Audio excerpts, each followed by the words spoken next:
3-year-old Felicity Caines of Rattling, Brook, NL was the typical little girl who loved to play with her dogs and ride her scooter.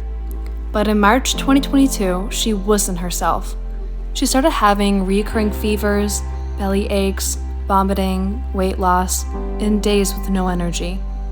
There were times when she would sleep for 18 hours of the day. She could hardly get off the sofa.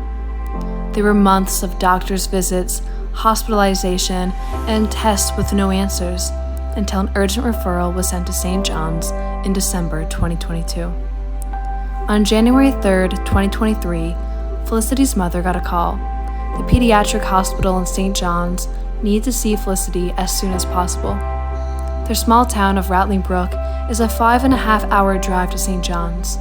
There was a lot to think about, including finding childcare for Felicity's 2 older brothers, Mason and Braden. So the family packed up their bags and traveled to St. John's within a few days. Felicity, now 4 years old, was admitted the next day. After several x-rays, bone scans, and magnetic resonance imaging, her diagnosis was still inconclusive. So the next step was a bone marrow test. Felicity's family was beside themselves just thinking about the procedure. Then it hit them that something was seriously wrong. When the doctor came in, Felicity's mom asked if it could be arthritis.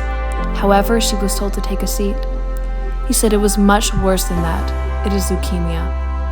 Suddenly, the family was on this journey that no one wanted to be on, but it became their new reality really quickly. The treatment plan would consist of different cycles of medications and chemotherapy treatments over the course of an 8 to 10 month time frame, depending on any unforeseen delays. Felicity's mom was filled with mixed emotions. She had already been off work for 36 weeks and was supposed to go back to work the same day she found out Felicity had leukemia. She wondered how they were going to do it.